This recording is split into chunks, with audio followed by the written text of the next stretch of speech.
Hey Mary, Travis here from Pegasus Online. Just wanted to record a quick video and kind of explain the new trend in design standards. It's really exciting. You're getting a new logo done. Congratulations. There are a few things you can request from your designer. One, the most important I'd say, is a flat logo design. And so here's some examples of kind of the revolution we're going through right now.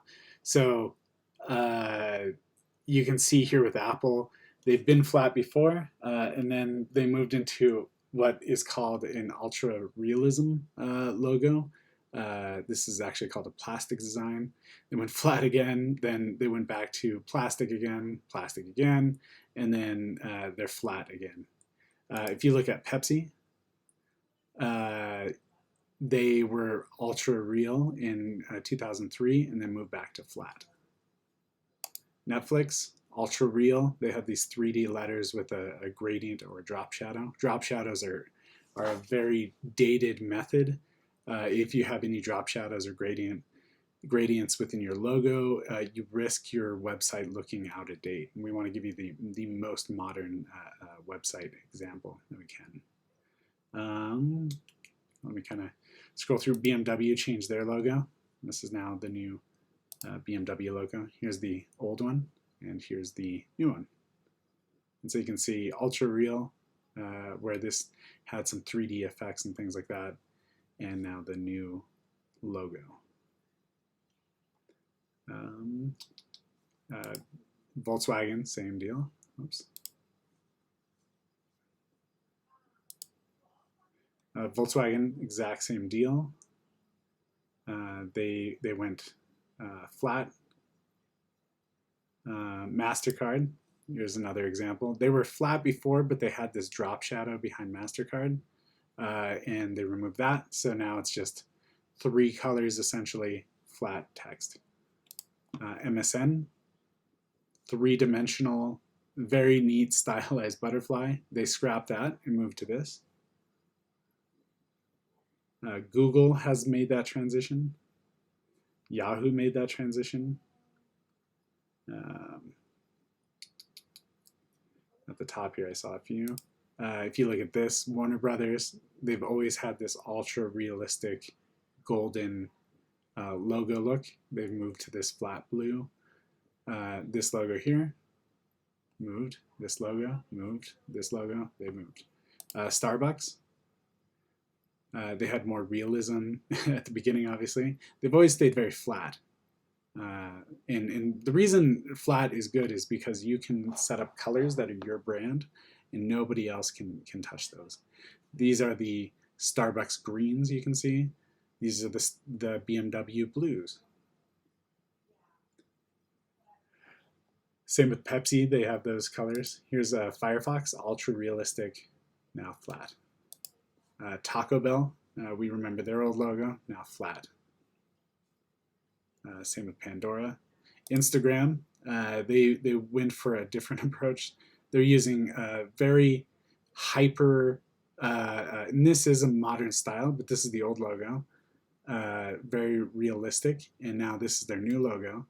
And they're using very hyper active colors, kind of a bunch of different gradients in here, kind of creating that color set.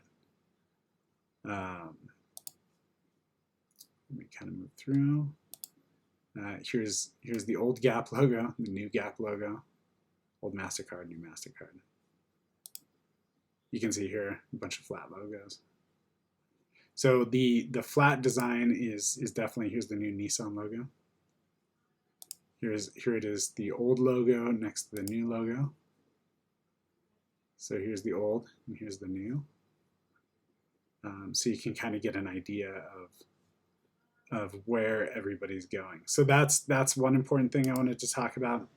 The next important thing is the format. If we get the logo in a JPEG or a PNG, we probably will end up with fuzzier graphics. And that's another way to make your site look less than superb. So it's always very beneficial for your designer to design everything in a vector format. I use Adobe Illustrator to do that. And the benefits of that and this is what we were taught in school too, which is you want your logo to work on a ballpoint pen and to be expanded all the way to the size of a billboard.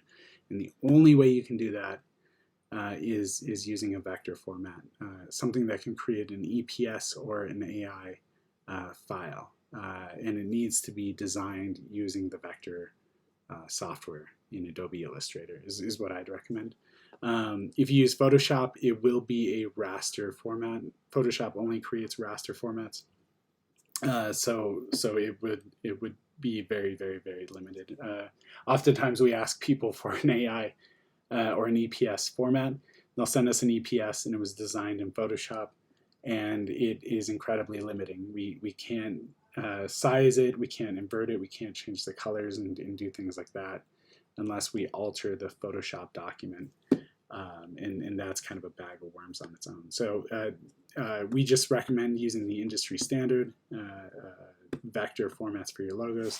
So if you ask your designer for that vector format, that would give you the best results for your website.